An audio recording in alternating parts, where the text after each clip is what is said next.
नजर डालते हैं दिलचस्प और अजीब खबरों पर। भारत में फटे हुए जूतों की वजह से शादी में शिरकत न करने पर एक शख्स ने दुकानदार को कानूनी नोटिस भिजवा दिया।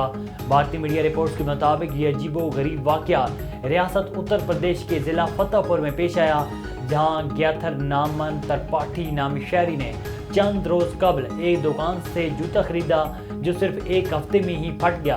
त्रिपाठी ने एक शादी की तकरीब में शिरकत करनी थी, लेकिन जूता फटने की वजह से वो शिरकत नहीं कर सका। इसी वजह से दुकानदार को कानूनी नोटिस भेजने का फैसला किया है। हाल ही में की गई एक साइंसी तहकीक में मोबाइल फोन के ज्यादा इस्तेमाल के खिलाफ सख्त वार्निंग जारी की गई और इससे होने वाले कुछ नुकसानात का भी इंकशाफ किया गया है कि किस तरह रोजाना फोन का तवील इस्तेमाल सारिफ को ऐसी बीमारियों में मुब्तला कर देता है जो उसकी जिंदगी को बदल सकती हैं। अल्लाह ताला हमारे मुल्क इस्लामी जमहूरिया पाकिस्तान की हर तरह से हिफाजत फरमाए। मौजूदा हालात के पेश नज़र 3 उन्वानात पर मारूज़ात पेश करनी है। पाकिस्तान के जमहूरी निज़ाम की हैसियत क्या है, वोट की शरई हैसियत क्या है, आम इंतखाबात में हमारी जिम्मेदारियाँ क्या हैं। इस वक्त दुनिया में 2 तरह की जमहूरियत राइज है।